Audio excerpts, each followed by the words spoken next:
Qué bueno, muy bien. Hola, Bienvenido, Dieguito, muy buenos bien. tiempos. Hola. Aquí con la Cristian, voz, como tiene un poquito la voz afónica Diego, tiene como un estoy un acento poco... como de cantante así de flamenco. Yo me noto así la voz de cantante de flamenco, así, atajada y todo. Tengo que ir a Sevilla a aprender flamenco. Ole. Que decirme si me gusta mucho ese canto. Bueno, chicos, pues si les parece, ya le doy un poco de introducción a Diego, que estamos en lo que es la quinta semana. Hemos tenido 2 semanas dedicadas a la introducción de la pedagogía musical, otras 2 semanas donde nos hemos acercado a lo que es el tema de la metodología activa del siglo XX. Y hoy esta semana y la que viene nos vamos a dedicar un poquito a trabajar didáctica. Nos vamos a enfocar mucho a la didáctica, primero general, pero para ir enfocándonos a la didáctica de la música y la didáctica del instrumento. Esa es un poco la meta de estas 2 semanas, porque las 2 semanas que vienen después nos vamos a dedicar ya a planificar clases. Y vamos a empezar a trabajar la planificación de clases, y ustedes van a hacer como tarea una planificación de clases. Entonces, más o menos es un poco donde estamos, y la idea de hoy, sobre todo, es como introducirnos a la didáctica, entender algunos conceptos. Necesito que puedan tener acceso a Internet casi en una compu, porque les voy a pedir que hagan 2 tests. Les voy a pedir van a hacer 2 exámenes. Vamos a hablar de estilos de aprendizaje y les voy a pedir que hagan 2 tests para saber cuáles son sus estilos de aprendizaje hoy. Así que yo se lo voy a ir poniendo poco a poco y demás para que lo podamos ver. Desde que les pase la presentación, ya estamos grabando, voy a poner la presentación para que la puedan ver, así podemos... Vale, ya esta presentación que estoy poniendo aquí ya lo tiene de esta forma, ya la pueden... Vale, lo primero que que me gustaría dejar claro en esta sesión es un poco diferenciar 3 palabras que cuando uno habla de didáctica como que se confunden, ¿no? O que solemos confundirlos mucho. Y es cuando hablamos un poco de didáctica, o hablamos de método, o hablamos de técnica. O sea, ¿qué es una cosa, qué es otra? A lo mejor lo saben, pero me parece que es una cosa básica, pero es bueno tener un poco el planteamiento claro. Cuando hablamos de didáctica, estamos hablando de la ciencia que estudia el arte de enseñar. ¿Cómo enseñar? ¿Vale? Y la didáctica lo va a recoger todo. Cuando hablamos de didáctica, vamos a hablar todo lo que tenga que ver con cómo enseñamos, o sea, cómo llevamos un contenido o un objetivo o una competencia, que todas esas cosas las vamos a hablar en semanas posteriores, a la práctica, en el aula, cómo yo construyo el aprendizaje en el aula, cómo yo modero el aprendizaje dentro del aula. Yo estoy hablando de didáctica, ¿vale? Pero la didáctica a lo mejor se puede dividir en otras cosas. Por ejemplo, cuando yo estoy hablando de un camino específico, una ruta específica, donde como yo quiero trabajar, por ejemplo, la educación musical, que es lo que vimos cuando estuvimos viendo Kodály, los métodos activos del siglo XX, o Willems, Lacrosse, Ward, etcétera. Entonces hablamos de método. Método es una ruta. Es una ruta ya específica, con unas líneas concretas, con una determinación concreta, con unas propuestas epistemológicas concretas, es decir, una forma muy concreta de ver la vida, de ver la educación, donde plantea. O sea, Dalcroze es la metodología de Dalcroze, una metodología de un austriaco suizo que se preocupa de lo que está pasando en los conservatorios, que dice que no funciona, y le encanta el baile, el movimiento, y enfoca la educación en una ruta donde incluye materiales, incluye técnicas, y entonces esa ruta se convierte en un método. Y a la hora de aterrizar el método en herramientas específicas, cuando hablamos de herramientas específicas en el método, estamos hablando de la técnica. Es decir, yo voy a usar la técnica de Kodály, de quirolinea, que tiene que ver para el tema de aprendizaje de las notas musicales. Recuerdan que lo trabajamos el otro día, el do, re, mi. Pues eso es una técnica dentro de la metodología Kodály, dentro del estudio de la didáctica de las metodologías del siglo XX. ¿Vale? Entonces, que tengan claro eso, cuidado, a veces confundimos, ¿no? Yo estoy estudiando metodología, no.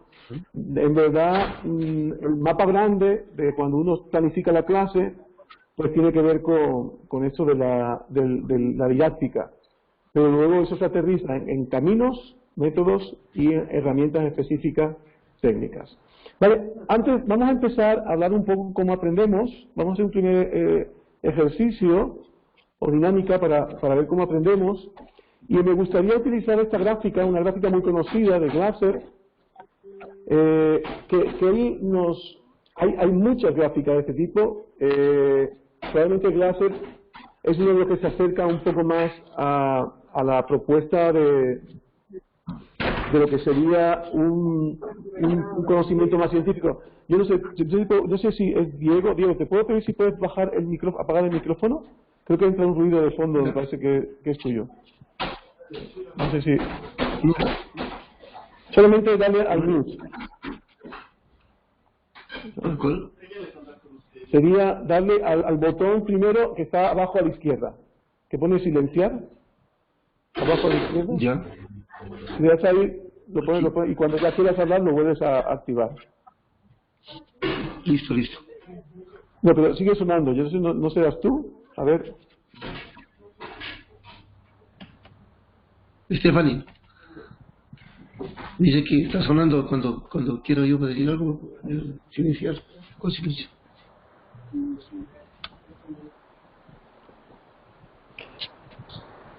Sí, es el icono abajo a la izquierda que pone silenciar. Simplemente le das ahí. Ahora sí, ¿no? Vale, gracias. Bien. Sigo comentándoles un poquito. Entonces, Glasser, y cuando hablemos ahora de estos, cómo aprendemos, o estilos de aprendizaje, que creo que ustedes lo traían la semana pasada, no son herramientas, en mi opinión, que son orientativas, nos ayudan, nos dan criterios a tener en cuenta en esto de entender un poco de la didáctica, de cómo aprendemos. Pero en verdad, muchas de estas herramientas, cuando hablemos ahora, por ejemplo, de la propuesta del estilo de aprendizaje que nos hace el PNL, la programación neurolingüística, o hablemos, por ejemplo, del test de Cole, nos vamos a dar cuenta de que son propuestas en mayor o menor medida utilizadas, pero que no necesariamente tienen un rigor científico. Y esto creo que quede claro. Son herramientas que vamos a utilizar. Cuando digo rigor científico me refiero que no están demostradas en una población tan representativa como para decir que esto es exacto. Y además entraríamos en una discusión de lo que hemos hablado en clases anteriores cuando hablábamos del pensamiento positivista. Pero sí, desde un pensamiento crítico, me parece que estos elementos nos van a ayudar a tener una buena orientación. Glasser lo que plantea es lo siguiente. Él dice que en las acciones de aprendizaje no todas tienen el mismo valor. Y haciendo una medición del recuerdo, del valor significativo de ese aprendizaje en el alumno, pues plantea un porcentaje de valor según el tipo de acción con la que trabajemos en el aula. Entonces, por ejemplo, él dice que si solamente leemos, el valor de aprendizaje es de un 10%. Lo que recordamos, lo que realmente le damos un valor de aprendizaje, cuando escuchamos, por ejemplo, me están escuchando, a mí pues sería un 20%. Si además me están viendo, aparte de escuchar, pues sería un 30%. Si además me están viendo y me están oyendo, ¿qué diferencia hay entre mirar y ver y ya oír también? Y hablamos de esa audición, una audición, ¿cuál es la palabra? Concentrada, enfocada. Estamos hablando, por lo tanto, de un 50% de aprendizaje. El 70%, si lo que hacemos es discutir, repetir, hablar. O sea, cuando entramos en discusión, cuando reflexionamos, cuando generamos diálogo. Por eso llama mucho interés, muchas veces ustedes digo, tenemos que hablar más en la clase, tienen que hablar más, tienen que preguntar más, ¿no? El provocar, fíjate qué interesante, como mi queja de todos los días de que yo hablo mucho en esta clase, no tiene que ver con que no me guste hablar, que puedo hablar mucho, no me importaría. Tiene que ver porque me preocupa que realmente tenga una repercusión en el aprendizaje de ustedes significativo o no. Cuando lo hacemos en discusión y diálogo, la propuesta es un 70%, cuando lo llevamos a la práctica, y de alguna forma lo escribimos, lo interpretamos, lo participamos, se convierte, como diría la siguiente gráfica, entraríamos ya en una fase de aprendizaje más activos, Y cuando lo llevamos incluso a enseñar nosotros mismos, es decir, ya no solamente yo lo practico, que recuerda que está muy conectado con el ciclo de aprendizaje que hablamos en las anteriores clases, sino que además yo lo enseño, lo llego a exteriorizar nuevamente. Estamos hablando que el aprendizaje puede llegar a un 95%. Estos no son datos exactos, recuerden, pero a mí me parece significativo. Me parece significativo porque muchas veces nosotros damos una clase y porque la gente no haya escuchado o no haya visto y oído, pues nosotros creemos que hay una repercusión de aprendizaje. Y resulta que el valor significativo de ese aprendizaje queda muy aletargado del potencial que nosotros creemos que puede tener. Entonces, me parece que es un buen acercamiento. Fíjense, si pongo la siguiente gráfica, es la misma que la anterior, pero simplemente lo que habla es que los primeros, el leer, repetir y lo visual o auditivo, y un poco más, lo de las demostraciones, se convierte en un 30% de aprendizaje. A eso lo llamamos método de aprendizaje, o lo llama Glasser aprendizaje pasivo, y ya a partir de lo que sería la reflexión, y luego la práctica, y luego el mismo alumno enseñar, pues lo consideraría ya aprendizaje activo, donde el porcentaje en el aprendizaje supera del 50% en adelante. Déjenme ponerle lo que tengo aquí. Aquí tengo en concreto varias técnicas de aprendizaje y me gustaría que pudiéramos decir qué porcentaje creemos que se le da a una u a otra. Por ejemplo, cuando yo hago una clase magistral, es decir, la clase magistral que muchas veces es la clase de universidad, donde uno va y escucha al profesor una hora hablando, ¿qué papel tendría dentro de la gráfica de Glasser? ¿Qué porcentaje de aprendizaje tendría?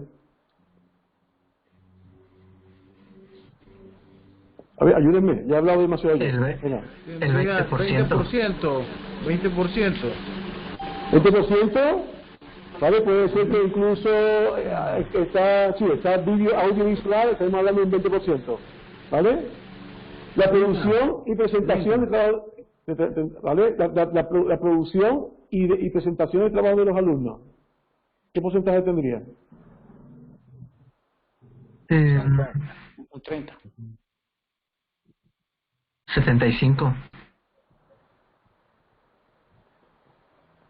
Ajá, sí. Fíjate que un 30, como la demostración sería que yo, por ejemplo, hiciera una demostración de ustedes como profesor. Pero en este caso estamos hablando de la producción y presentación de trabajo de los alumnos. Una pregunta, Miguel. Yo pondría un 35. A ver, Daniel, bien. Una pregunta. Eso es variable, me imagino yo, dependiendo del tipo de persona, o esto, digamos, es fijo en general a las personas, porque, por ejemplo, hay personas que aprenden más leyendo y aquí la lectura está en un 10%, por ejemplo. Sí. No es mi caso, yo aprendo más viendo videos o como dice ahí, practicando. Esa es mi pregunta. Fantástico. Mira Daniel, por un lado, volvemos al mismo tema. Esta propuesta de Glasser, como la que vamos a ver ahora de otros autores, son orientativas. Y es verdad que cada uno tiene un propio estilo de aprendizaje. De hecho, lo vamos a hacer ahora. Ustedes van a hacer dos test para ver sus estilos de aprendizaje. Entonces eso cambia. Pero vuelvo a lo mismo. Estamos como acercándonos desde una propuesta propia de un autor, como el caso de Glasser, pues cómo aborda el valor del proceso de aprendizaje. Pero no necesariamente esto es una ciencia, y por favor no lo tomen así. No vayan diciendo, el profesor dijo que esto es así, porque es muy relativo. Y una de las cosas que lo hace relativo es lo que tú acabas de decir, Daniel, que cada uno tenemos un perfil diferente en la forma de aprender. Pero por otro lado, también es verdad que aunque sea relativo, sí es orientativo y nos da valor. Yo no sé si, creo que alguien está ahí sin ayuda, porque no estoy viendo alguien que está sonando. Tiene el micrófono, creo que es el micrófono de Kenny, me parece, ¿no? Puede ser, que está abierto. Entonces, para que sepa también, que eso es orientativo. No sé si eso te ayuda, no lo puedes hacer porque es relativo a otros tipos de estilo de aprendizaje que tiene cada uno, el contexto también funciona, son muchos elementos los que se ponen en la mesa. Entonces, si les parece, entonces lo que hablamos, la producción y presentación de trabajo de los alumnos.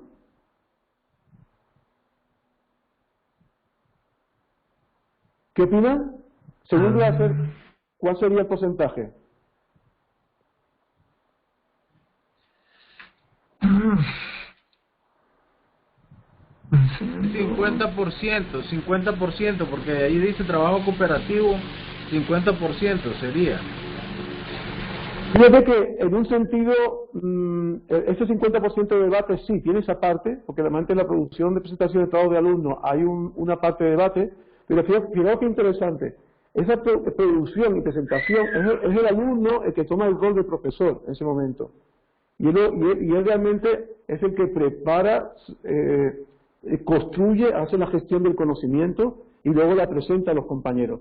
Por lo tanto, estaría dividido en las líneas de aprendizaje activo, incluso podría llegar hasta un 90. Claro. Todo depende también de la propuesta de presentación que se haga, si hay una gestión del conocimiento de esos alumnos, es decir, que ellos no solamente agarran una cosa de internet, la ponen y la enseñan, sino realmente hay una producción de esa información. Es decir, se ha investigado, se ha consultado y se construye y luego se presenta. Eso tiene un valor, según Glasser, del 90%. El diálogo, ¿qué tendría? 50%. 50%, todo lo que es fantástico, todo lo que es la parte de la imitación de la técnica en el instrumento. Cuando el profesor muestra una técnica, 10%. 75. La demostración de la técnica, fijaros que no es leer ni es repetir, porque puede ser que repita algo, sino que es una demostración.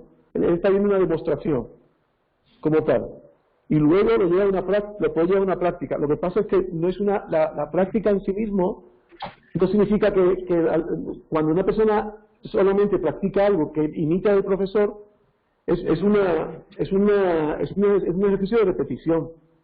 Entonces realmente estaría entre el 10 y el máximo el 30. ¿Cuándo hablamos de una práctica? Cuando tiene un valor donde el alumno participa activamente en la toma de decisiones, participa activamente en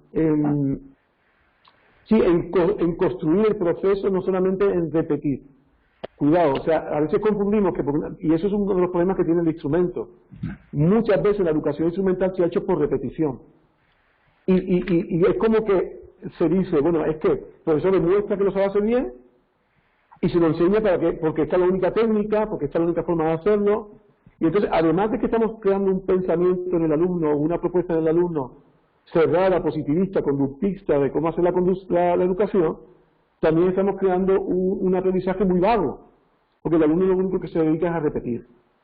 ¿Vale? Entonces estaría dentro de los procesos de aprendizaje pasivo. El trabajo cooperativo, ¿dónde estaría?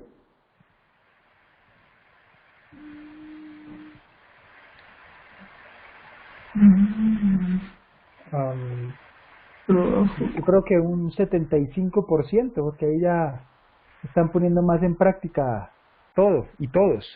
Exacto. Fijaos que el debate es, la gente participa, pero es participativo, pero no necesariamente cooperativo. Cuando hablamos cooperativo, es que un grupo de personas participan en un proyecto donde todos tienen un papel importante, donde todos tienen la capacidad de poder decidir y demás. Entonces, cuando hacemos prácticas colaborativas o cooperativas, estamos hablando de un porcentaje del 75%. Fíjate qué interesante, porque hoy vamos a hablar de pedagogía grupal instrumental, qué interesante el valor que tiene dentro de la piedad de Glasser la parte cooperativa. El estudio de caso, ¿dónde estaría?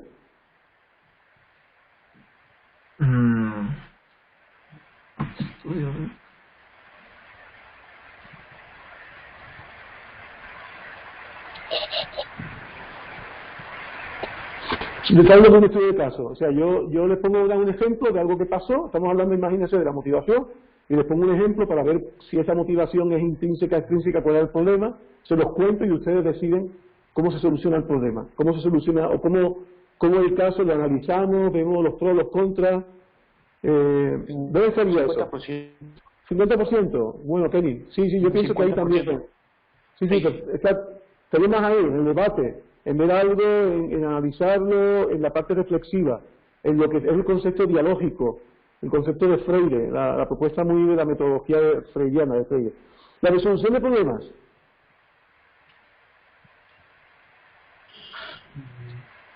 Práctica. Práctica, 75%. 75%. Entre un Fíjate que 75 y 90. 75 y 90, ¿vale? Sí, puede ser. 75 y 90. ¿Vale? Puede ser, pero hay una propuesta como muy... Depende del tipo de resolución que planteemos, que nos lleva a un ejercicio práctico, nos lleva a un ejercicio reflexivo, incluso nos lleva luego a poder enseñar a otros. Y el desarrollo de proyectos, que es un poco similar en lo que es el APP, el aprendizaje basado en proyectos, ¿estaría?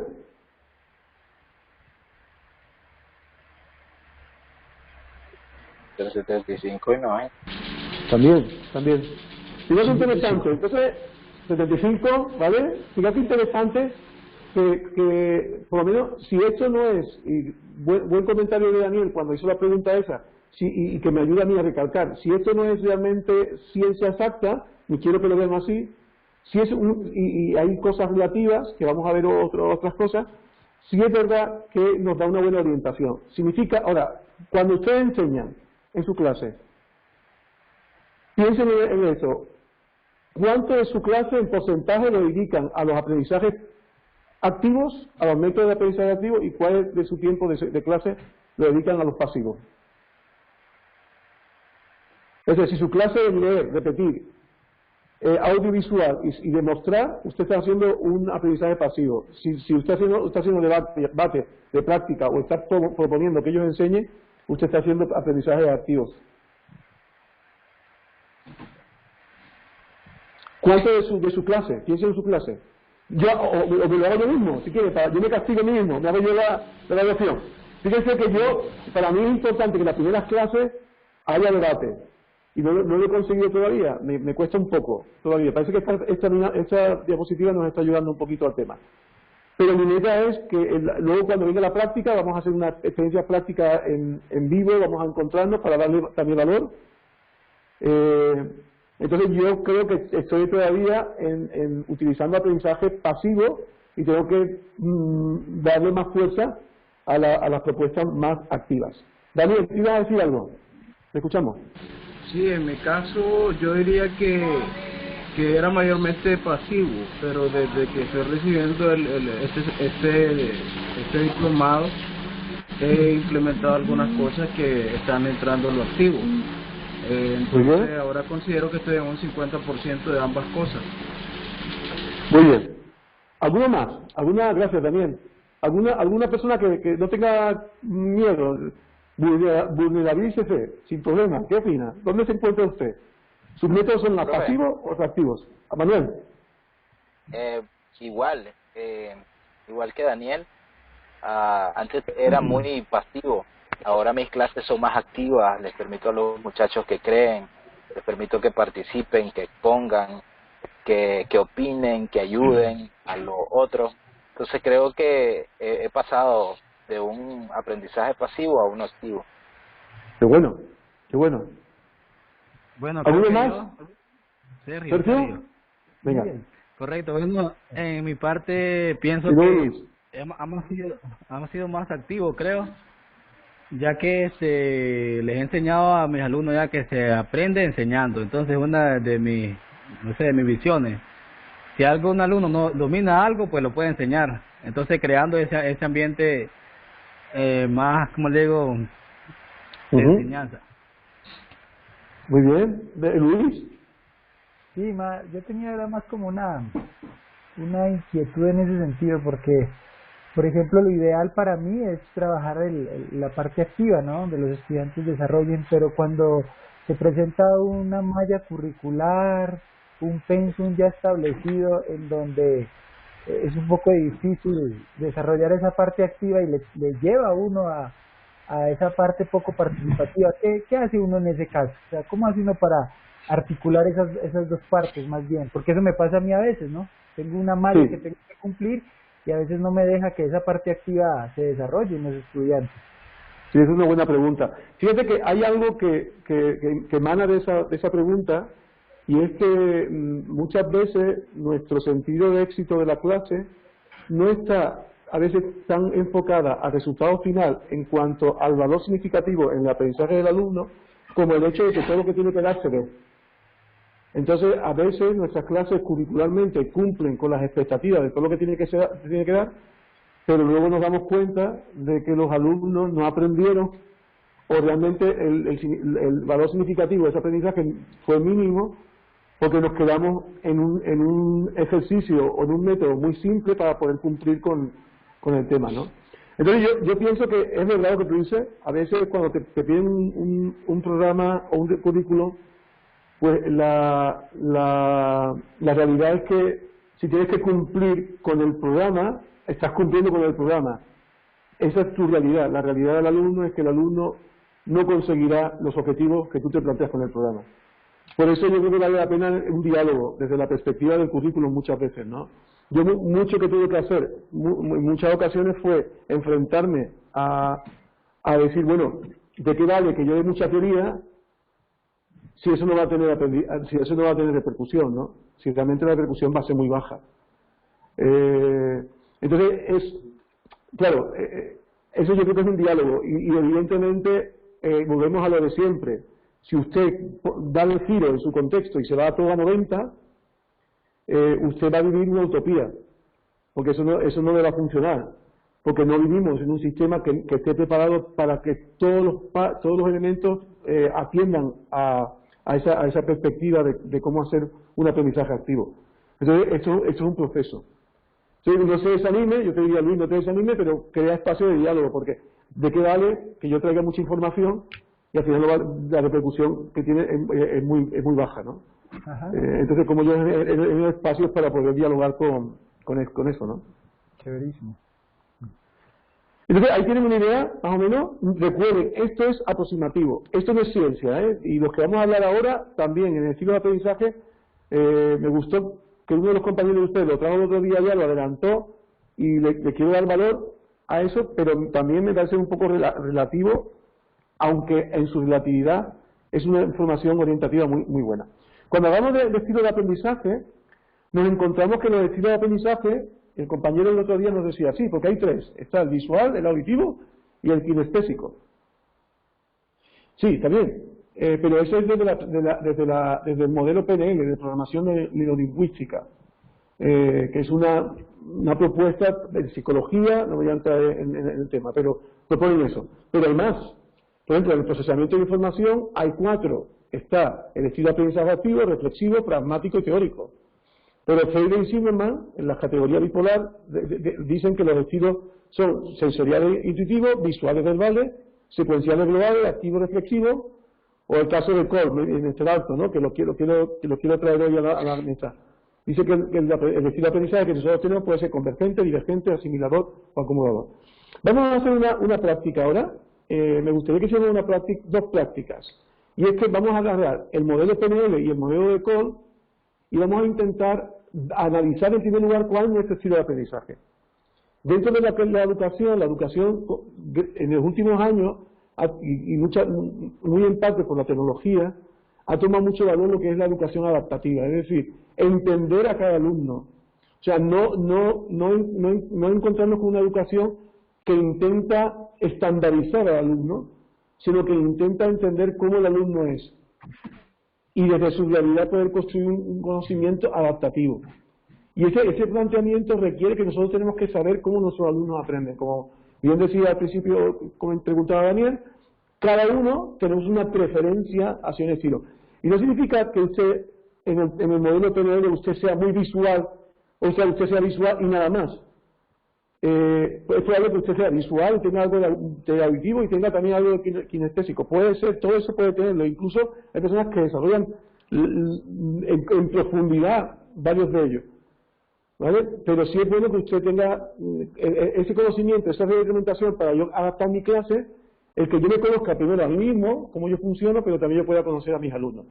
Vamos a hacer dos. Vamos a empezar con este de, les voy a poner en el chat este test que quiero que lo van a hacer ahora. Cuando yo les diga, no importa, les voy a poner para que entren en el link y le voy a pedir que hagan este test.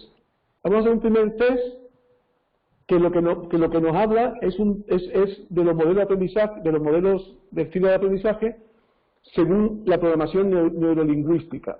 Y son tres. El visual, aquí lo tienen un poco escrito, en conducta organizado, ordenado, observador, tranquilo, en aprendizaje aprende lo que ve, uno necesita una visión detallada, le cuesta recordar lo que oye, realmente recuerda los gráficos, la parte visual, sus actividades pues son mira, imagina, lee, diagramas, pintura. Son personas que comprenden el mundo de cómo ven aquí sí, ordenadas, limpias, cuando recuerdan lo hacer un trabajo de imagen y presentan buscar, suelen ser, se corrió esto. O sea, construyen el hacer a través de imágenes. Entonces, ese sería el visual, el auditivo, como yo dice, tiene que ver una perspectiva hacia lo que oye, hacia la parte auditiva, y ahí está muy metida la parte musical, y el kinestésico tiene que ver un poco con la conducta. La conducta responde a la muestra física, el toque, lo que decía el compañero, la parte del tacto, se mueve constantemente, gesticula, en la comunicación, el kinestésico es el que valora la comunicación no verbal. Es decir, el auditivo recuerda lo verbal, y el kinestésico y el visual recuerdan lo no verbal, que es esa cara, ese toque, esa expresión. ¿Vale? Entonces aquí tienen un poco la idea de cada uno, y les voy a pedir que puedan entrar en 5 minutos máximo y puedan hacer el test. ¿Están viendo el test? ¿Dónde está? ¿En el link? ¿Sí? No, sí, a ver. Ya entraron para poder...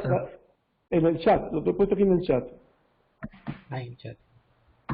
Sí, en los iconos que están en el centro, hay un chat aquí abajo a la derecha. En el centro es el icono más a la derecha del centro. Si lo das, entonces si pueden entrar, me dicen quién ha entrado ya, para que puedan entrar al chat. Vale, fantástico. Pues si pueden, son 24 preguntas, si la pueden hacer, y así un poco averiguar cuál es su estilo de aprendizaje, ¿vale? Y cuando acaben nos lo cuentan a los compañeros, si puede ser. Mientras los demás están haciendo, todos están haciendo, ¿hay alguien que no esté entrando, que no esté viendo el link? Yo, profesor, no puedo ver el link. No, mira, a ver chicos, es aquí. En el chat, voy a compartiros el chat para que lo veáis en la plataforma.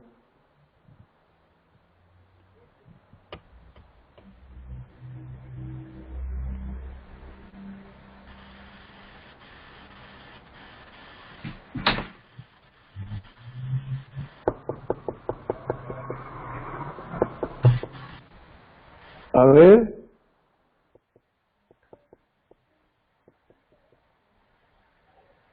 ¿Ves el chat? ¿Ves la plataforma ahora? Se ve la pantalla, mire. No se ve la... A ver. Así que como que no me está dejando poder mostrar así, por compartir la aplicación sería. Aquí.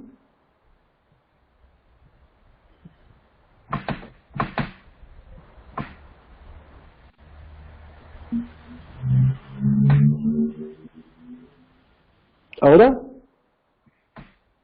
Ahí se ve la presentación. Este no me está dejando compartir la pantalla. Dale la pantalla.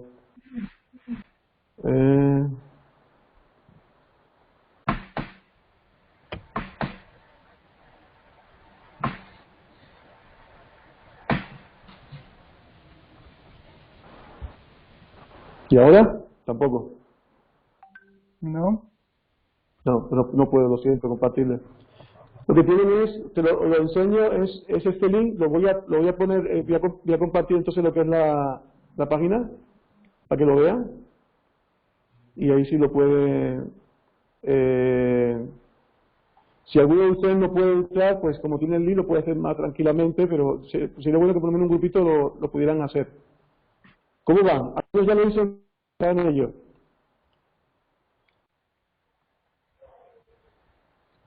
¿Vale? No sé si lo están viendo. Se llama estilos de aprendizaje. Y lo que va a intentar es averiguar si cuál de estos tres estilos es el tuyo. Entonces vas contestando, cada una va a contestar la que tú quieras en esta. Cuando has contestado las 24 preguntas que están aquí, te das a puntuar el test. Ese sería. ¿Estás viendo la página, Diego? ¿Estás viendo la página, Sergio? Sí, sí se está viendo. Sí, está viendo.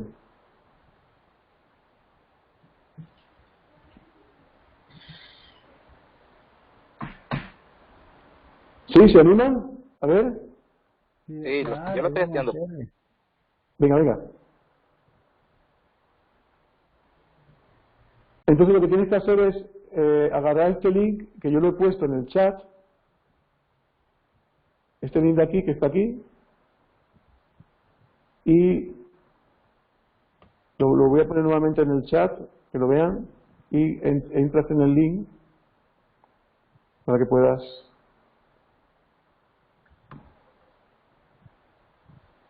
Ahí, espera un momentito y hablamos un poquito de eso. Igual a los compas de Ecuador le pusimos ahí en el grupo, Roberto puso el enlace, y pueden entrar por el grupo del diplomado de Ecuador.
Estos test son siempre un poco van con pega, en el sentido de que a veces la respuesta no es tan fácil. No sé si les pasa, porque contestas la pregunta y no es tan sencilla como tal.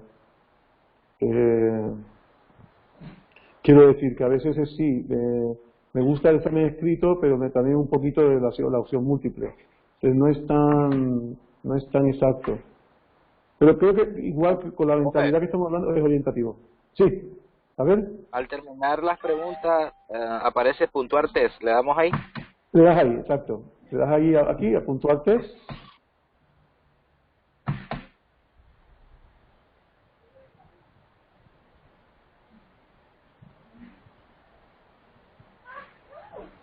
¿Qué te sale, Manuel?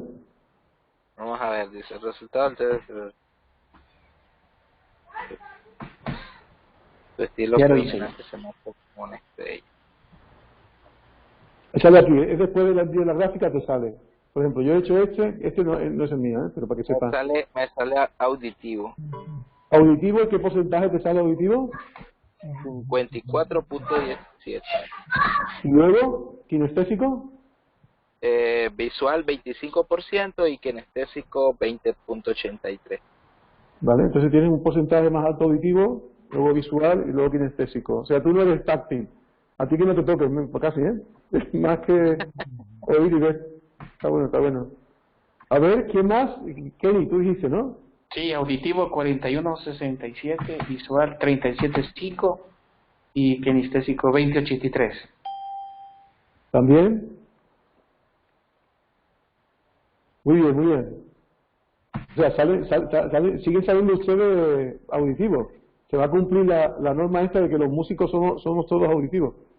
Ajá. ¿Alguno más? Sí, yo. A ver, ¿quién habla? ¿Cristian? Sí, mucho gusto. Bienvenido, Cristian. Placer.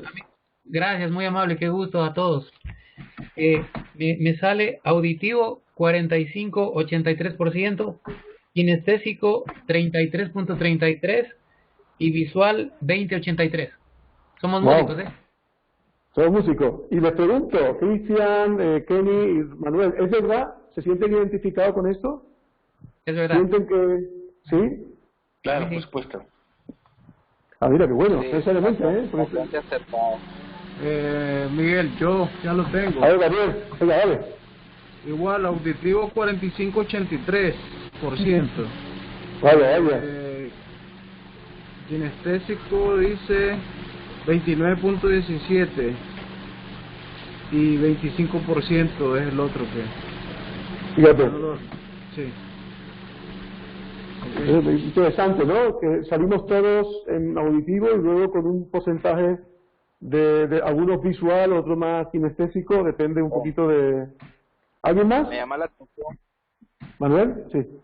sí, me llama la atención en el texto que dice que los que son auditivos se caracterizan por tener gran capacidad de organizar mentalmente su idea, y eso sí es 100% conmigo. Está bueno, muy bien.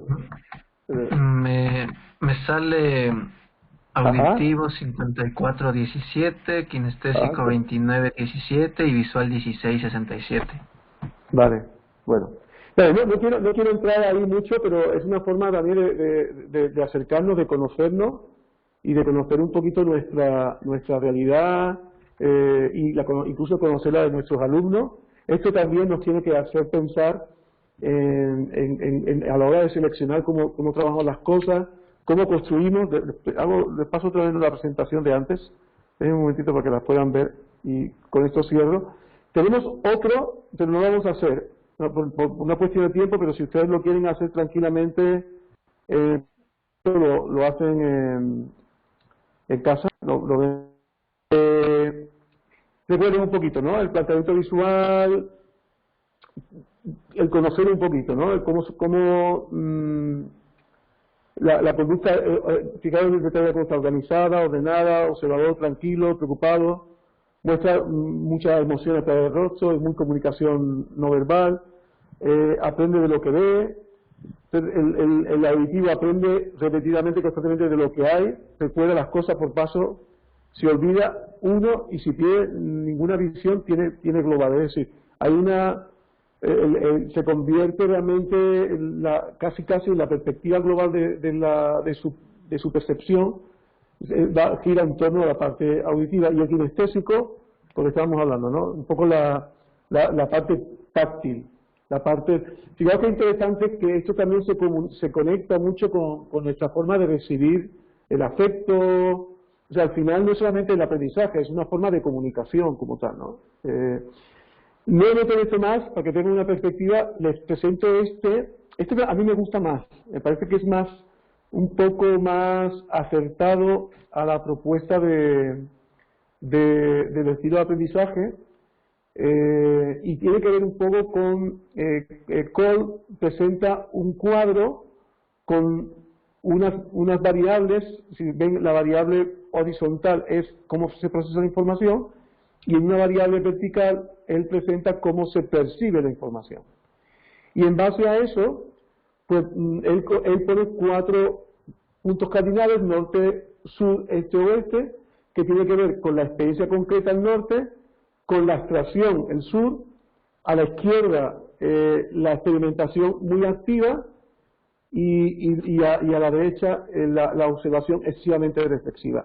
Y en base a esos 4 parámetros, bajo la línea de procesar y la percepción, se construyen 4 perfiles de aprendizaje. El de acomodador, que tiene que ver con, como ahí lo tiene, ¿no?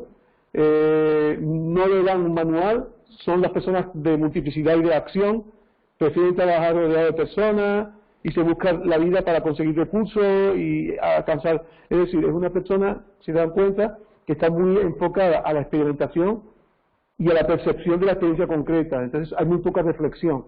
Y es el perfil del acomodador. Son personas que actúan mucho, pero no necesariamente piensan. Son muy sensibles a lo que perciben y a lo que experimentan, pero no hay un ejercicio reflexivo detrás. Luego está la otra parte, que son gente que experimentan, el divergente, y se disfrutan analizando los problemas en su conjunto, trabajando con personas, son más empáticos, más emocionales y ocurrentes, y en este estilo se encuentran mucho más los músicos, los artistas, donde hay una conceptualización abstracta, pero también una necesidad de experimentación activa.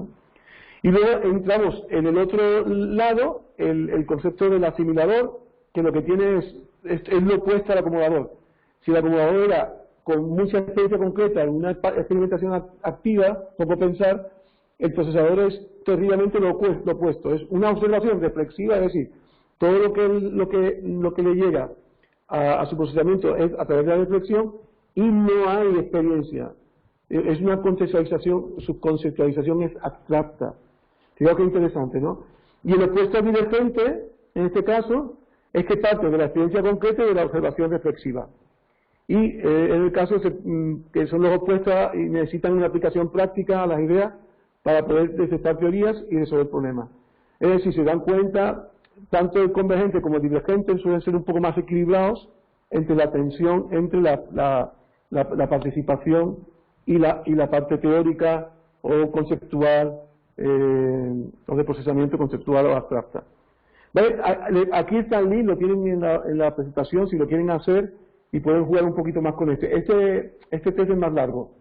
Tiene preguntas múltiples, está mejor, es un test un poco mejor hecho, y creo que les puede ayudar un poquito también a verse.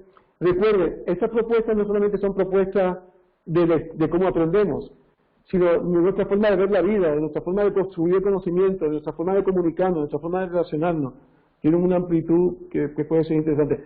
Nuevamente en esto es un campo que nos metemos más en la psicología educativa aquí con esto, y no es el que hacer, que estamos más en unas clases en un planteamiento de didáctica de nuestra clase. Entonces me vuelvo otra vez al guión y continúo con algunos conceptos que me parece que son importantes. Me gustaría hablar en los 40 minutos que nos quedan de tres conceptos. Uno es la motivación, otro es el ambiente y otro es la pedagogía grupal instrumental. Voy a moverme en estas tres cosas, en estos tres elementos, porque me parece que son conceptos importantes. Hoy lo que estamos hablando es de traer aspectos generales de la didáctica, para luego en la semana que viene encontrarnos más con aspectos, principios concretos para trabajar la didáctica de la clase. Y hay un tema que para mí es vital dentro de la didáctica. Es vital, o sea, yo puedo ser un genio en crear clases creativas con unos estilos de aprendizaje impresionantes, adaptados a la necesidad del alumno, impresionante, pero si yo no trabajo la motivación, es probable que mi clase no funcione. Les voy a poner un ejemplo. Cuando yo llegué a Nicaragua hace 7 años, yo llegué dando clases, yo llevaba como 12 años trabajando en primaria, en educación en España, había trabajado muchos años como profesor de música con niños, y yo llegué y dije, bueno, voy a dar clases 6 meses y lo voy a dar en Nicaragua. Voy a coger lo mejor que tengo de 6 clases de 12 años y lo voy a sintetizar en 6 meses. Y yo les digo de corazón, yo preparé unas clases potentísimas, yo estaba contentísimo con las clases. Yo decía, estas clases son, digamos, la leche, ¿no? Son buenas. Y yo llegué, cuando yo llegué a dar las clases fueron un desastre, no me funcionaron. O sea, yo di lo mejor, de 12 años de experiencia dando clases, seleccioné lo mejor, lo llevé a la práctica y los chavales no conecté con los chavales. Yo realmente me metí en un contexto de un país diferente al mío, además donde trabajaba eran niños con unas necesidades muy específicas, y yo nunca en ningún momento me interesé por la motivación de esos alumnos. Cuando hablamos de la motivación, hablamos precisamente de aquellos elementos que pueden ser externos o internos que activan en el alumno ese deseo de aprender, de crecer y demás. Cuando hablamos de la educación conductista, recuerdan al principio de las clases que hablamos del conductismo, con el premio o castigo, si tú lo haces bien te doy un caramelo, si lo haces mal pues tienes un castigo. Esa es una forma conductista de entender la motivación. Una motivación que muchos autores le llaman motivación extrínseca, es decir, la motivación, y es la visión que tienen los conductistas, depende del estímulo externo. Esto pasa con el planteamiento de los adiestradores de perros. Adiestran un perro como que no tiene motivación intrínseca, no tiene motivación, sino que nosotros lo adiestramos. Y ese era el pensamiento conductista. Pensaban que la educación era un adiestramiento canino. Lo veían igual. Entonces, y todavía sigue viendo eso, ¿no? El niño lo hizo bien, un caramelito, un regalo. Entonces, no estoy diciendo que esto no pueda tener elementos o pueda generar algún tipo de motivación al alumno. Pero esa es la perspectiva donde yo soy el que tiene motivación como profesor y yo le genero la motivación de manera extrínseca. Hay otro planteamiento de motivación que es un planteamiento más constructivista que dice que la motivación está en el alumno. Por ejemplo, en la música, cuando somos músicos y estamos preparándolo a nivel profesional con el instrumento, una de las motivaciones que muchos de nuestros alumnos tienen es un nivel de excelencia. Ellos quieren ser buenos. Ellos quieren ser buenos. Y eso le da la fuerza para poder, para querer aprender más, para querer luchar más, para que el aprendizaje sea cada vez más. Ese deseo también de aprender, o motivación de aprender, hoy lo decía Diego cuando entró, ¿no? Dice, mi deseo es siempre querer aprender, ¿no? Muchas veces tiene también que ver con una motivación intrínseca que tiene que ver con algo de nuestro más sentido vocacional. Es decir, llega un momento en la madurez del hombre o de la mujer que toma una conciencia del valor que tienen las cosas y desea aprender. Y entiende que el aprendizaje es valioso, que conseguir esto tiene una trascendencia, ¿no? Y hay un tipo de motivación intrínseca que es incluso muy de los valores más internos nuestros, muy profunda, que tiene que ver con eso, con lo más trascendental, ¿no? Yo lo hago porque quiero servir a personas que son religiosas, ¿no? Lo hablo así desde una perspectiva porque no todos tenemos la misma creencia. Entonces, de ese ángulo, esas personas que quieren servir, ¿no? Que tienen un deseo natural, altruista de dar, esas son las motivaciones más profundas a nivel intrínseco. Dentro de la educación nos vamos a encontrar que nosotros podemos favorecer las dos cosas, tanto la motivación intrínseca o la motivación extrínseca. Pero si yo no conozco a mis alumnos, no solamente cómo aprenden, sino dónde están sus intereses. Y cuando digo intereses pienso en el repertorio musical, del instrumento, pienso en su vocación, pienso en el sentido del expertise, del que quiero ser bueno. Si yo esas cosas no las conozco, es probable que yo no pueda potenciar la motivación intrínseca. Pero cuando yo activo y potencio la motivación intrínseca, el alumno no va a depender de mí en su motivación.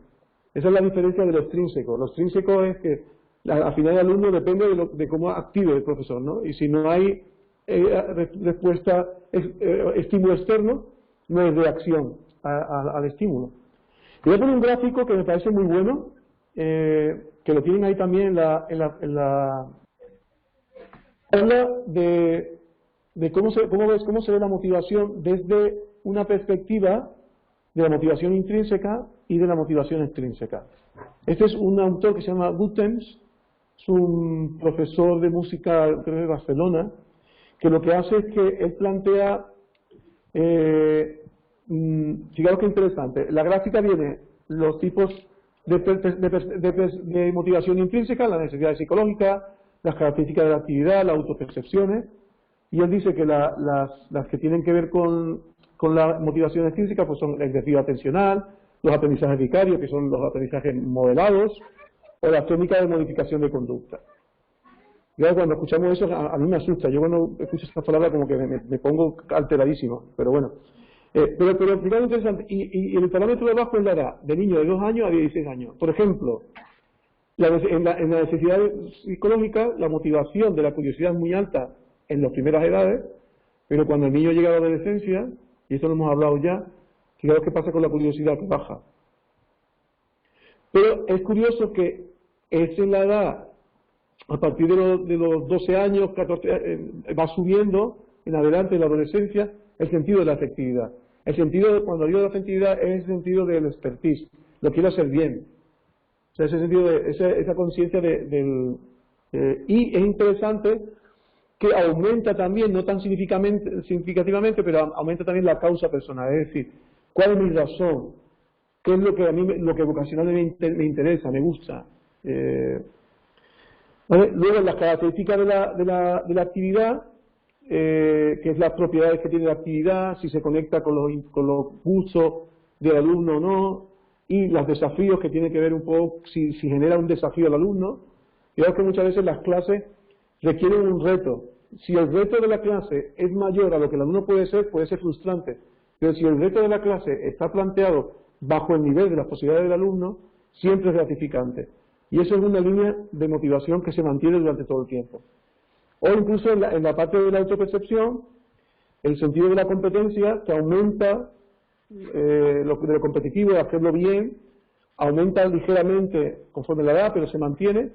Pero sí hay un ejercicio importante de autodeterminación, de lo que yo quiero, de mis intereses, y eso se va ampliando en mayores edades, ¿no?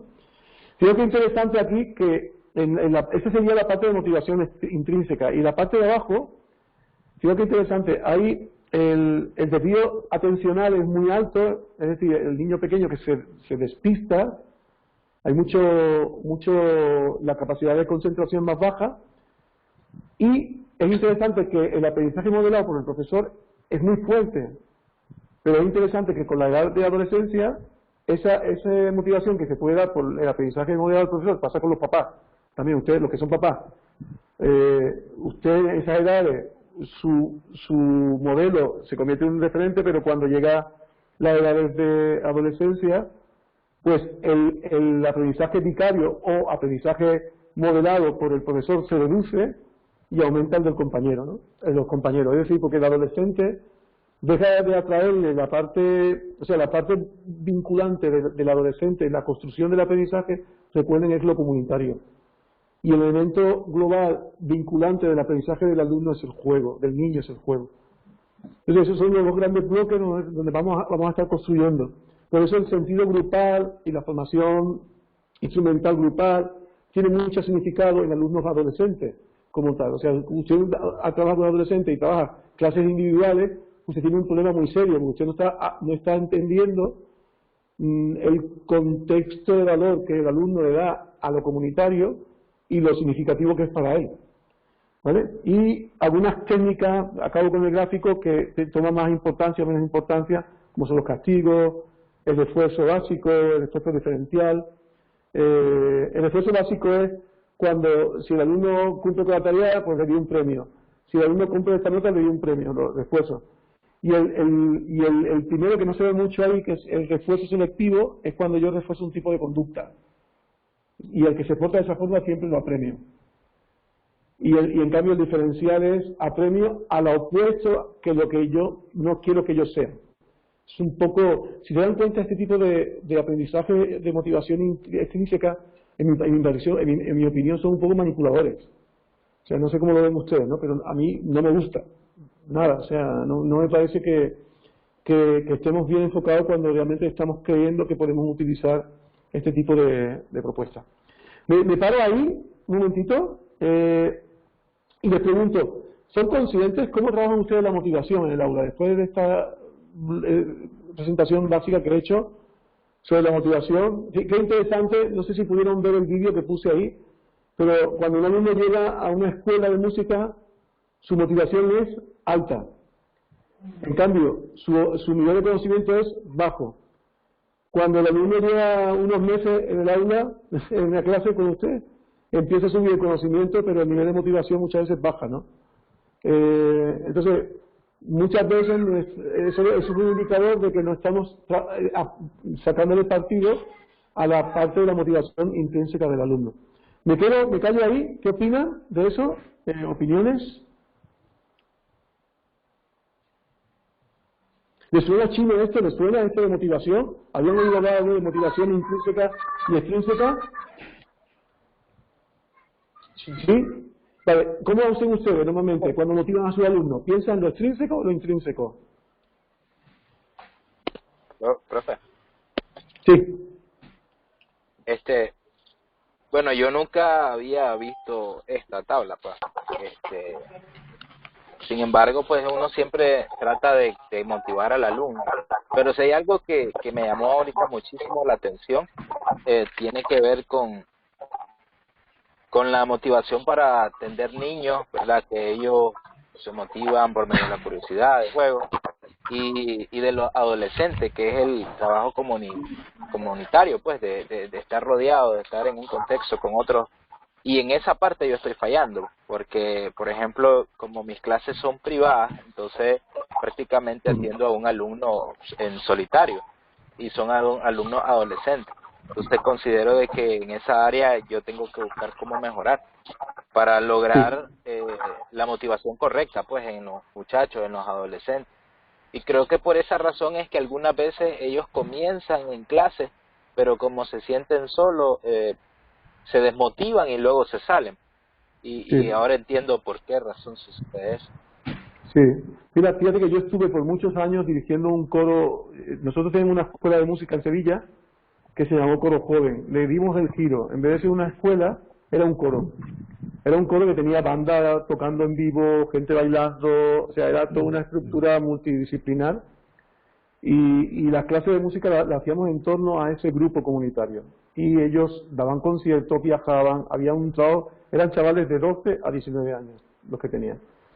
Te digo que yo no perdía, o sea, mis clases venían gente nueva que querían entrar, o sea, no se perdía. Yo no tenía el concepto de escuela donde entra tú, estudia aquí, tú aquí, no. Allí llegamos y además lo hacíamos así, vamos a preparar dentro de 3 meses, tenemos un concierto, vamos a hacer en tal lugar, que tenemos que hacer, lo construíamos y todas las clases de música se daban en torno a eso. O sea, el planteamiento, claro, el valor de esos chavales no se querían ir, o sea, no se querían ir.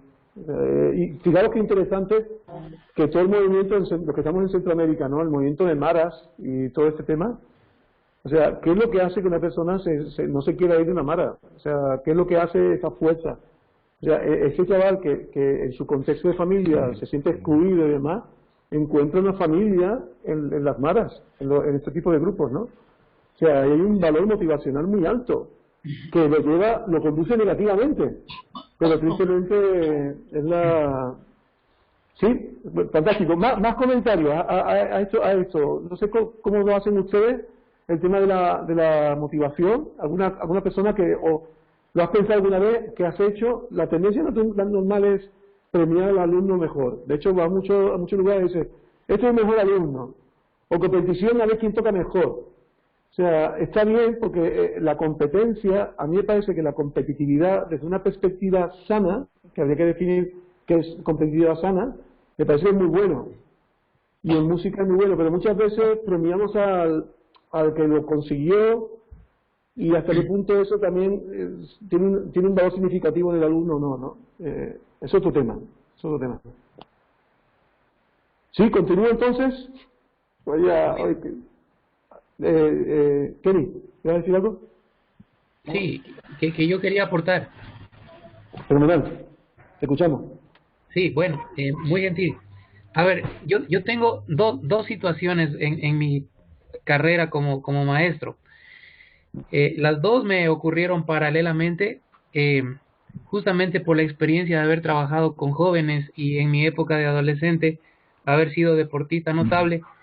Esto de hacer camaradería en los adolescentes funciona, es comunitario, funciona muy bien y me pasó en mi última experiencia laboral en un colegio particular donde me pasó algo parecido a lo suyo, maestro. Yo creé un coro, ¿ya? Absolutamente coral, nada de instrumento, ni siquiera piano, solamente para los ensayos, absolutamente coral. Entonces, gracias a Dios y al muchísimo esfuerzo que le pusimos, pegó y pegó durísimo, le cambió la mentalidad a los maestros, a los padres de familia, se hizo como como el estatus a alcanzar, lograr entrar en el coro. Y era pues como que también un comodín de que los chicos todos estaban invitados siempre y cuando logren mantener un puntaje en todo su rendimiento escolar más o menos regular para arriba, ¿ya? Pero en el mismo momento también me ocurrió una catástrofe para mí personalmente, porque también me tocaba dar clases a los niños de inicial. No sé si en Centroamérica es lo mismo, los niños de 3 y 4 años. Y son unos completos vikingos. Y yo no estaba preparado, la verdad yo no estaba preparado para tanto voltaje. Una hora con ellos de que los pollitos y la gallinita y esto en el piano, con la guitarra o con lo que fuera. Y yo salía cansado como si hubiera trabajado ya las 8 horas. Eso me pasó. Entonces, sí, el primer año lo sufrí terrible hasta que entendí que el director se convirtió en un gran amigo y me dijo, con los pequeños es juego. Entonces, a pesar de haber sido autoridad y estar de eterno porque me tocaba el lunes, pues me traté de poner a la altura del niño, ¿no? Y eso está bastante alto en la estratosfera, que jugar, que al piso, que gatear, que la corbata para allá. El segundo año tuve más éxito, pero el primero lo sufrí terriblemente, fue desastroso para mí. El que tenía que aprender era yo. Apoyo el criterio, sí, gracias. Total. Gracias por el ejemplo. Ayuda mucho, Kenny. Sí, total. Sí, es un tema, y fijaros que es importante que podamos conocer cómo ellos visionan, cómo ellos construyen. Según la edad, hay cambios en la motivación.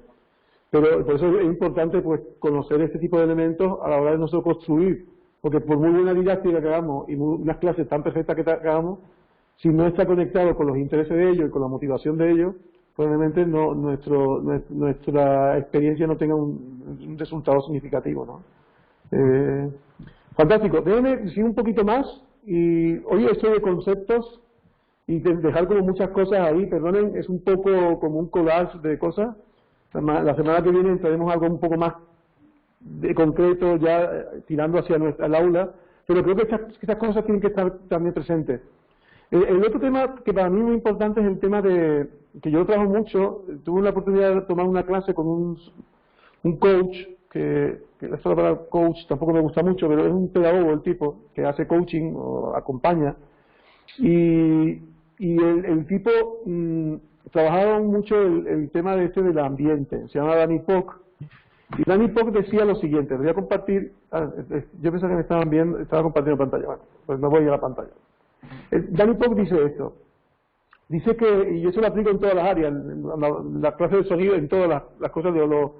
Él dice que en cualquier proceso de aprendizaje, igual que planteaba Glasser antes los porcentajes de aprendizaje y luego los estilos de aprendizaje de cada uno, vamos a ver, él hace una propuesta igual, relativa. Esto no es científico, no lo tomen por científico porque no lo es, pero sí me parece que es bastante orientativo, y es como él ve que el ambiente tiene un papel importante. Él dice, bueno, en la educación el contenido tiene el 10%, es decir, nosotros muchas veces preparamos nuestra clase y le dedicamos todo a preparar el contenido, hacemos una presentación en PowerPoint y ese es nuestro mayor trabajo.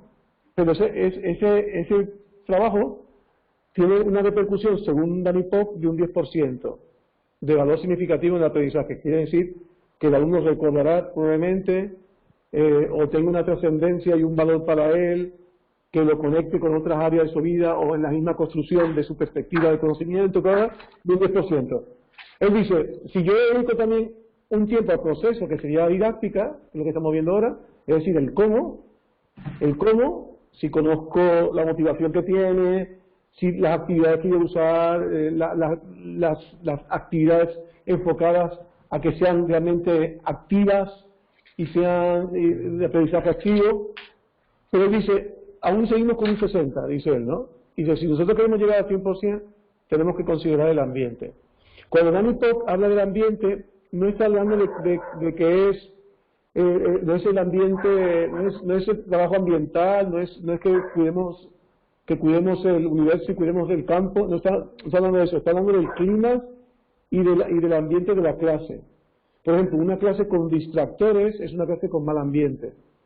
Una clase, por ejemplo, que está cerrada, está puesta en el formato tradicional, todo el alumno puesto en fila, mirando al profesor y el profesor delante, es un mal ambiente para él. Fijaros qué interesante esa foto. Es un círculo en las sillas y el profesor está en el medio, ahí metido. No tiene una posición, ni está más alto que el alumno, ni está más...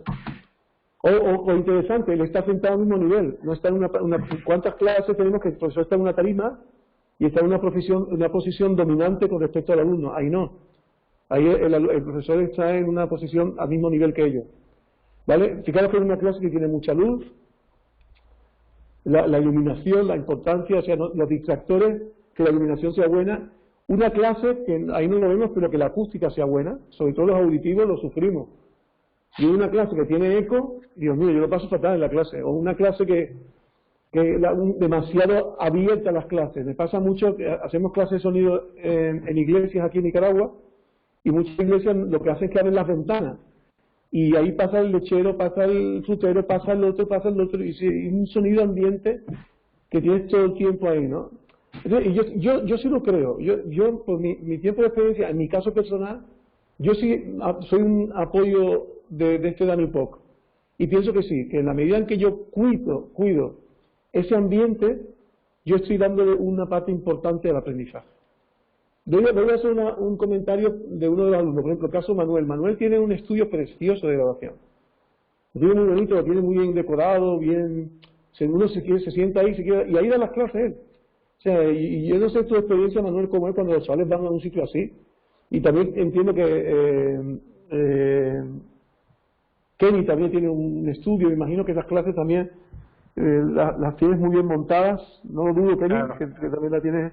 Pero qué importante esto, o sea, y algo más, no solamente cómo coloco las sillas, cómo pongo la luz, cómo está el sonido. Recuerdo una profesora en Atlanta, en Estados Unidos, que ella, incluso cuando daba clase de canto, ella apagaba las luces y ponía unas luces así de colores bonitas en la clase, y los chavales empezaban a cantar e improvisar con esa luz, ¿no? Yo le pregunté después, ¿por qué haces eso? Y me dice, que me da cuenta de cuando yo le pongo un ambiente más, así como más chill out, ellos se sueltan más, se sienten más relajados, y para improvisaciones en el canto me funciona muy bien. Fíjate qué interesante, o sea, qué interesante. Entonces, cuando hablamos de didáctica, o hablamos de nuestra clase, pensemos en el contenido, pues pensemos en los objetivos, eso es importante. Pensemos en la didáctica, que es el proceso, en el cómo es importante, pero por favor no olvidemos el ambiente.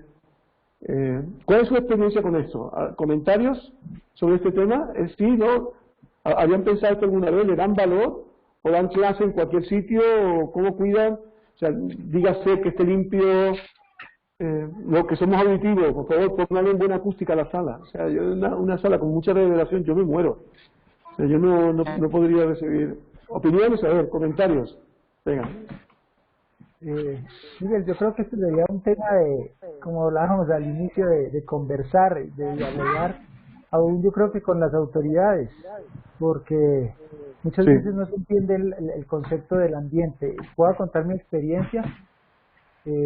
Por ejemplo, en mi institución, ellos nos animan, por no utilizar otro término, que los profesores tenemos que pegar en las paredes todo lo que se hace y lo que no se hace, ¿sí? Y lo que muchas veces encontramos es una saturación de información pegadas en las paredes, y se entiende, ese es el argumento, que se entiende que ese es el ambiente de la clase. Y yo, por ejemplo, yo tengo un aula que para el proceso de la parte musical es un poco complicado porque es un aula muy angosta, ¿sí? Entonces toca ubicar a los estudiantes de tal manera que no queden ubicados en la parte normal, sino como en semicírculo. Pero llegan las autoridades a revisar la clase y nos dicen, no, así no, tienen que ponerse como es el proceso de la clase. Entonces, creo que este tema del ambiente es otro tema en donde hay que dialogar, conversar y entender bien el sentido de poder captar eso. Creo que hasta, por ejemplo, el entrar a un aula y que huela rico, ¿sí? Que haya, sí, porque a veces entra uno y huele a compañerismo, como digo yo, salen los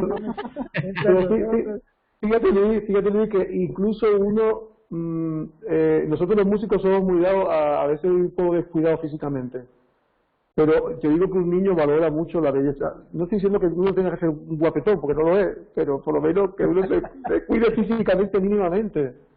eso tiene valor, o sea, tiene mucho valor, lo tiene, o sea, y a veces pues, como músico, a mí me ha pasado mucho tiempo con el tema del sonido, y yo una camiseta negra, sigo, bueno, esto es negro también, sí, sigo con, pero larga así, el pelo largo, todo sin, o sea, eso hace mucho, o sea, aunque no lo creamos, no, pero es que yo sé lo que voy a enseñar, y lo tengo claro, y lo voy a hacer súper bien, eso también es parte del ambiente, como tú decías, huele rico, o sea, muy gracias, Luis. Sí, sí. ¿Más comentarios a esto?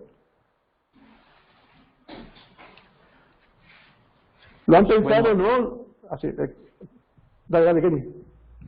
Bueno, aquí en la academia yo tengo lugares que están tratados con acústica, están con insonorización para todo lo que es el canto, el estudio en sí. Por ejemplo, cuando vienen niños, ellos están en un área que se llama inteligencia musical, iniciación e inteligencia musical. Ellos tienen instrumentos precisos para las edades. Y para los adultos, los jóvenes, tenemos ya, es como que se subieran a un escenario, realmente. O sea, y tienen todo lo mejor, en audio, en video, y las clases las desarrollamos así. Entonces, estamos cumpliendo esa normativa donde el ambiente está óptimo. Qué bueno. Ajá. Sí. Qué bueno. Profe. Manuel, sí. Bueno, hubo un tiempo donde yo estuve dando clases en la iglesia y entonces siempre me he preocupado por la parte del ambiente, porque yo me acuerdo que a pesar de que no habían tantas condiciones, yo llegaba temprano, barría el lugar, regaba el lugar, los instrumentos siempre limpios, libres de polvo, y a pesar de que no tenía las condiciones en ese momento de un buen lugar, yo creaba el ambiente y entonces el alumno se sentía tranquilo. De hecho, ahorita aquí intenté dar las clases no en el estudio, sino sacar las clases fuera del estudio y fue catastrófico, porque afuera del estudio hay ruido de ambiente, está el ruido de la familia, pasan las personas, entonces no, dije yo, lo hice creo que por dos semanas y dije no, esto no funciona, y volví al estudio, casualmente hoy las clases que las di aquí en el estudio, y los alumnos se sienten bien, pues, porque aquí están como más íntimos, más cerrados, tienen la libertad, inclusive cuando estamos dando las clases de canto, de que las personas confían que aquí pueden gritar y que allá afuera no se va a escuchar lo que están gritando. Entonces eso les da confianza también de poder expresar, ¿no? De poder participar en la clase. Así que sí, yo considero que el ambiente para mí siempre ha sido vital, para mí en lo personal. Sí, es importante. Bueno, Daniel, tenemos un reto para el diplomado de sonido en vivo que empieza en poco tiempo, porque lo que vamos a hacer, no tenemos muy buen ambiente, así que tenemos ahí un reto, ya lo hablaremos un poquito más. Pero fijaos que interesante también, incluso los elementos, sobre todo en las primeras edades, pero los elementos, los distractores. Por ejemplo, para mí un distractor es tener en una clase una persona que no es de la clase. Por ejemplo, a veces también, ¿no? O sea, ¿qué personas entran, salen? O sea, para mí, o sea, llega tal visita, qué bueno, nos visitan, no, pero para mí esos son elementos que condicionan mucho. Y sobre todo cuando son adolescentes, tienes que saber quién llega y quién no llega. O sea, ellos son como muy finos en su selección de la gente y demás. Me quedan 10 minutos, estoy muy contento porque hoy han hablado bastante y significa que no he podido acabar todo lo que quiero hablar hoy, eso es bueno, de eso se trata, no cumplir con el contenido, sino que pues, generar otras experiencias de aprendizaje. Voy a introducir estos últimos 10 minutos un concepto más y que me gustaría que lo acabáramos con un debate. Lo que voy a hacer no lo voy a introducir yo, que sería lo tradicional, o sea, no voy a poner yo a explicar ahora, tengo de 6 diapositivas y lo podría explicar y con las 6 diapositivas rápido llegamos a la media y nos vamos. Vamos a dar la vuelta a la tortilla. Vamos a empezar construyendo de una forma diferente. No empiezo con el contenido, sino empiezo realmente creando expectación, provocando, generando el debate. Vale, el tema que viene ahora es un último concepto más. Hemos hablado estilo de aprendizaje, conceptos básicos de lo que es didáctica, metodología, hemos hablado un poquito de la parte de motivación, hemos hablado un poquito del ambiente, y hay un concepto que para mí es muy importante y que va a ser un punto denominador de todo, que es el concepto de la pedagogía colaborativa o el trabajo en cooperativo y todo esto, ¿no? Hay una señora que se llama Arlene Biguet, una holandesa, que es flautista, y ella dice que, Arlene Biguet dice que es más fácil para ella dar una clase de flauta con 23 alumnos que con uno solo. Y su clase es mucho mejor con 23 alumnos que con uno solo. ¿Vale? Entonces, de ahí empieza, en las últimas décadas, aproximadamente en los últimos 15 años, se ha empezado a trabajar un planteamiento nuevo de la educación del instrumento, donde hay muchos profesores que han decidido ya no dar más clase individual, sino todas las clases de instrumentos las dan grupal. Sí. Y tienen una argumentación por eso, ¿vale? Entonces, no estoy diciendo que den clase de ensamble, cuidado. Y Arlene Biguet lo deja muy claro. Además le he puesto yo una bibliografía sobre pedagogía grupal, la plataforma, por si quieres buscar más cosas. Pero Arlene Biguet dice, no, pedagogía grupal no es dar clase de ensamble. Clase de ensamble es una cosa, y yo estoy hablando de pedagogía grupal en el instrumento, es decir, 6 personas tocando la guitarra a la vez, con 6 guitarras y el profesor, todos a la vez. Bueno, entonces, en estos últimos 8 minutos vamos a hacer un juego.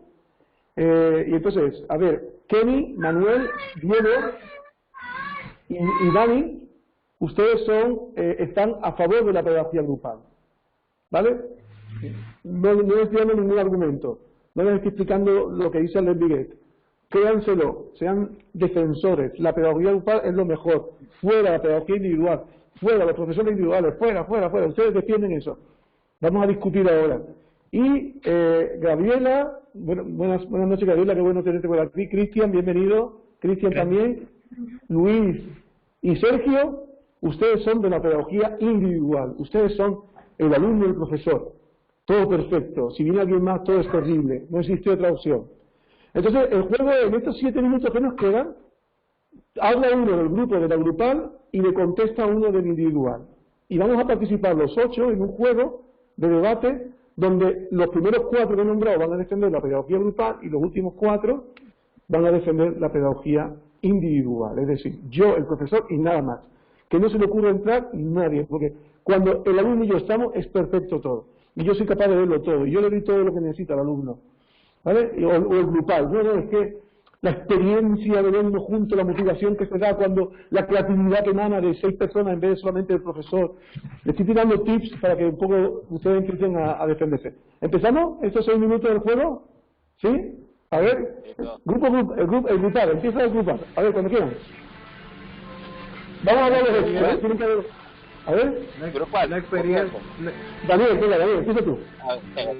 la experiencia de tener a 4 o 5 niños en una sola aula, todos tocando al mismo tiempo lo que yo les enseño, los motiva de una manera impresionante, así que eso es lo mejor que puede haber. Eso, así me gusta, defendiéndolo con fuerza. A ver, los individualistas, ¿qué opinan? Cuando quiera, tienen que hablar todos, ¿eh? O sea que, venga, que sea un momentito. Yo no me convenzo de ese argumento, porque ¿cómo voy a tener yo ahí varios estudiantes si todos aprenden diferente? ¿Cómo hago para invertirle? Le estoy robando tiempo de la hora que me ha pagado, distribuyéndolo en 4 o 5 compañeros, así que no vale la pena distribuir una hora con varios estudiantes. Es más productivo un estudiante con el profesor y su instrumento, y así van a poder aprovechar el tiempo y rendirle. Así que no me convence mucho esa parte. Excelente, Luis. Muy bien. ¿Uno del grupal? ¿Quién se anima? ¿Quién le contesta a Luis? Pero es que precisamente en la enseñanza que es grupal se puede enseñar mucho mejor, porque socialmente todos los alumnos se conectan y el trabajo es más colaborativo. Ellos aprenden trabajando en grupo. Entonces me funciona mucho más así. Bien, o sea que tú, ¿qué quiere decir? Que desde la pirámide de clases, lo colaborativo es proactivo, Claro, lo repetitivo, que es individual, es pasivo. Por lo tanto, bien dicho.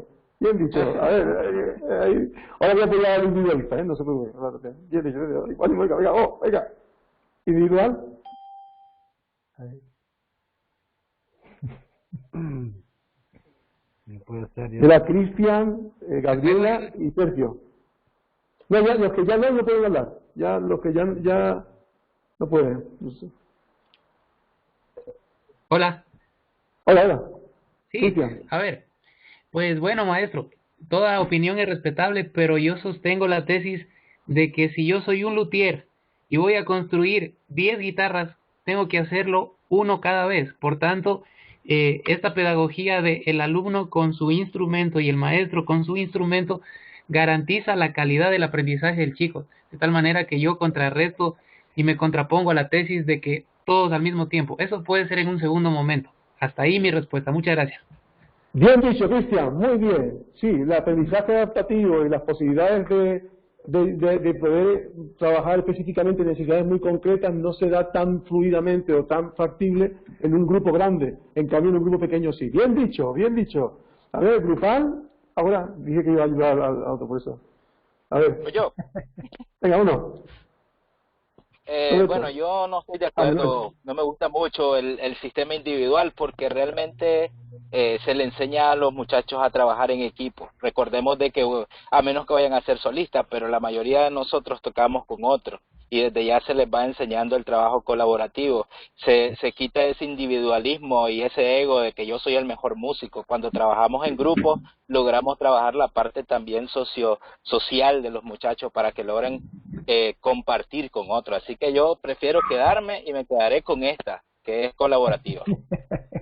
Muy bien, sí señor. Ahí. A ver, Correcto, Sergio. creo que yo también estoy de acuerdo ahí con el comentario anterior del muchacho. Creo que me quedo con ese tipo.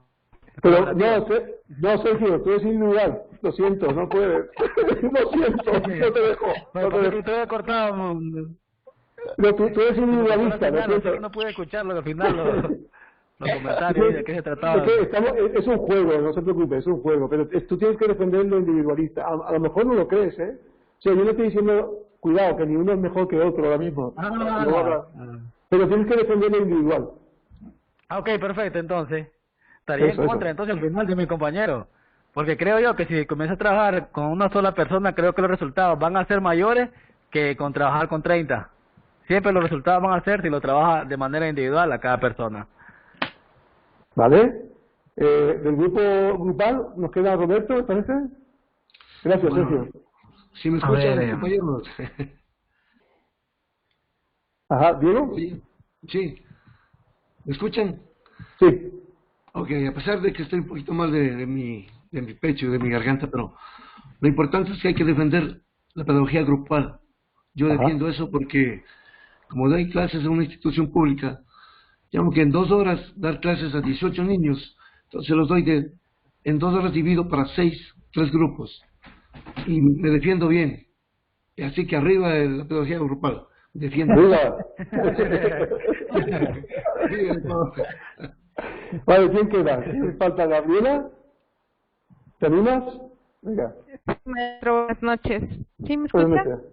Sí, sí. Ah, ya, pues, gracias.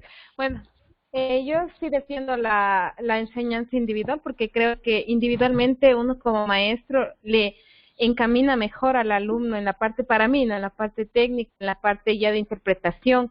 O sea, creo yo que un estudio de música debe ser individual en sus inicios y de ahí sí, como segundo plano, ya ampliarla a una educación colectiva o una enseñanza colectiva. Para mí, sinceramente, individual.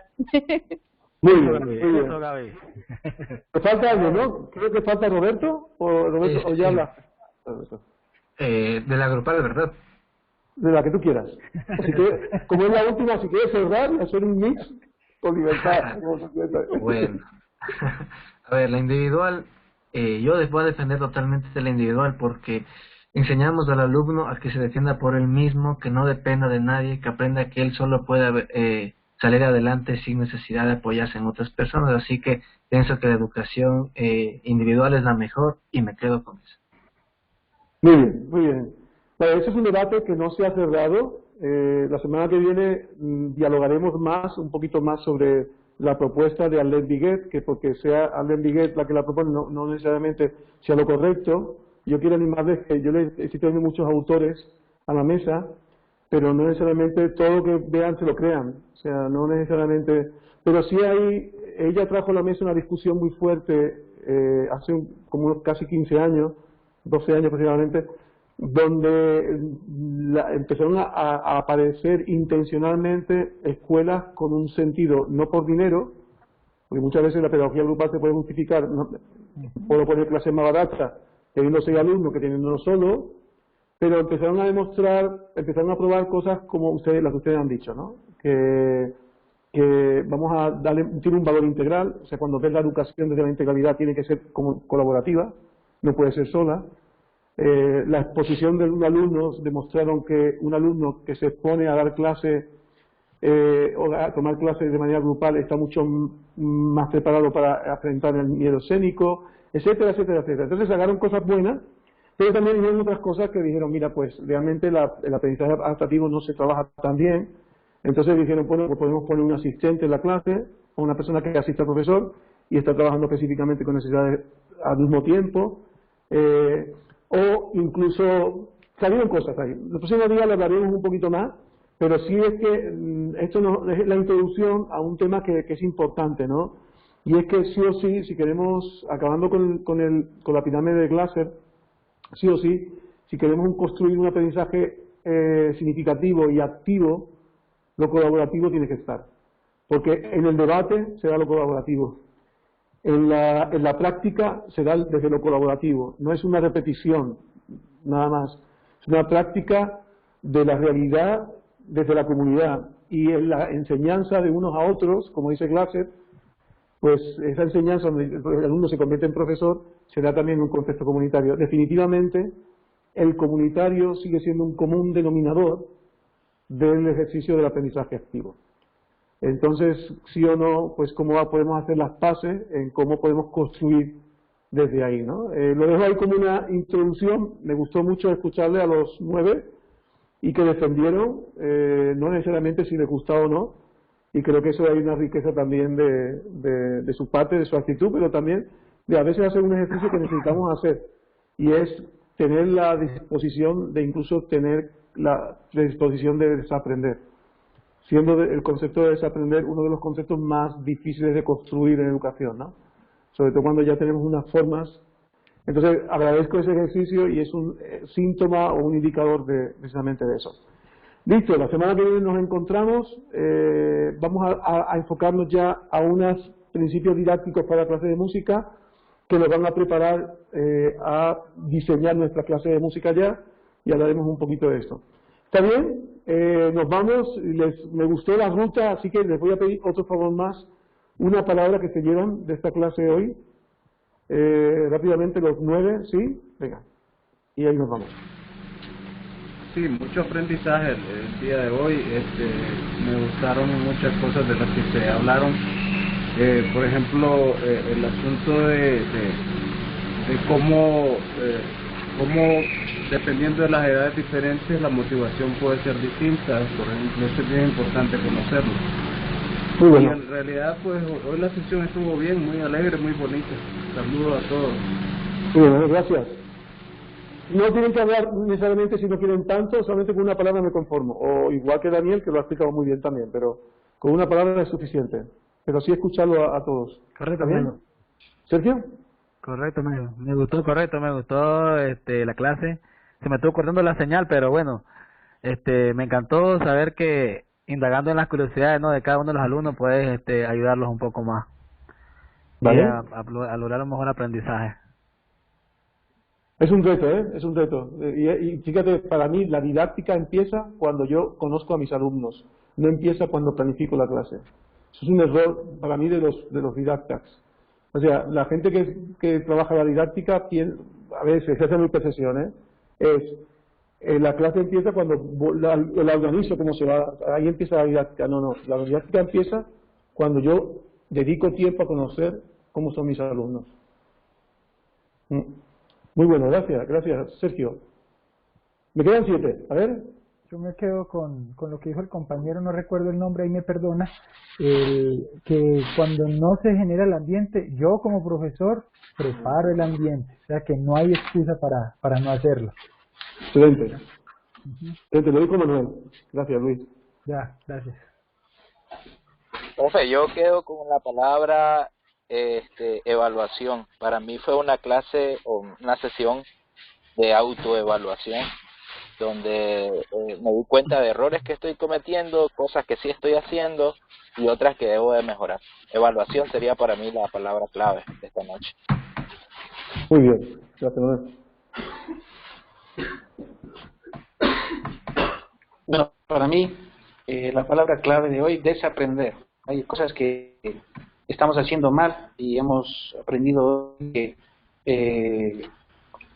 yo creo que todos los compañeros que están tienen mucho que ofrecer y mucho conocimiento, así como nuestro profesor. Gracias. Gracias, Kenny. Exacto. ¿Puedo hablar? ¿Aló? A ver. Adelante. ¿Quién va? Gracias por el esfuerzo, Diego. Te escuchamos. Así, rapidito, que no te hace la voz. Para mí muy gratificante y conocerle a usted, profe, y a todos los compañeros. Saludo para Kenny, que lo he visto a los años. Qué bueno. Hola, Dieguito, hola. Un gusto. Y para mí ha sido muy satisfactorio esta noche. Espero que las siguientes clases sean de la misma forma. Les agradezco, muchas gracias por todo eso. Gracias, Diego. Venga, quedan poquitos ya. Roberto.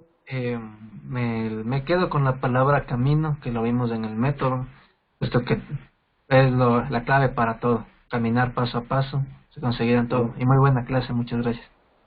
Muy bien, gracias, Roberto. ¿Tenemos a alguien más por aquí? Que todavía está Cristian y Gabriela, ¿están con nosotros todavía? La de Cristian. Sí. Bueno, maestro, primero que todo, mucho gusto. En el cariño, en el diapasón y en el pentagrama a mis buenos compañeros de la universidad, tanto a Luis, a Kenny, a los tiempos. Bueno, ya veré cómo conecto la cámara para que vean quién soy. A Diego, también, mucho gusto con todos. La palabra que yo me llevo esta noche, como lo dijo tan claramente maestro, desaprender. Creo que el maestro, el pedagogo, tiene que evolucionar continuamente y crecer. Entonces es desaprender para evolucionar y para innovar y para poder impactar a los chicos. Esa palabra me la llevo y es un reto personal en mi día a día, en mi hogar, en todo. Así que muchas gracias. Esa es la palabra. Gracias, Cristian. Oye, ¿qué apellido más bonito, ¿no? Medina Freire, ¿te llamas? Madre mía. Sí, como Paulo, pero no. Como Pablo. Pero solo el apellido. ¿Y eres el 71 también? ¿O por el mail del año 71? No, es que no había otro número, ese era el que me tocó.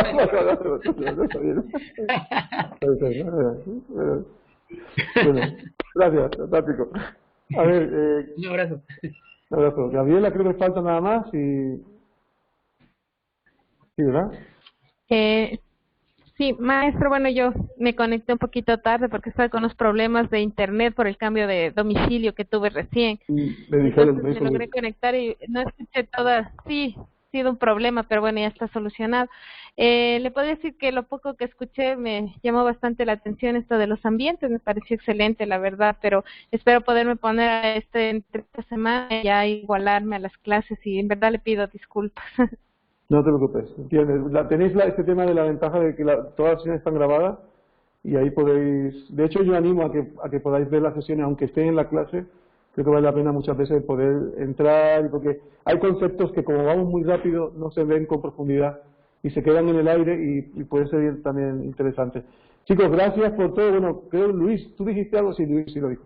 Entonces estamos, yo me llevo una palabra hoy, es que participaron todos, y eso me puso muy contento, de verdad, les confieso que estábamos con Luis hablando del tema, que la parte esta participativa era importante y algunos ya lo estaban haciendo, pero hoy escucharlos a los 9 me animó mucho, así que muchas gracias, y bueno, seguimos, nos vemos la semana que viene, ahí tienen el material, los que le faltan algunas tareas, porque se han incorporado más tarde o por algún tema, pues tienen tiempo y cualquier cosa tengan la flexibilidad de nuestra parte para ayudarles en que puedan hacerlo y puedan ponerse al día. Pues nada, un abrazo y nos vemos.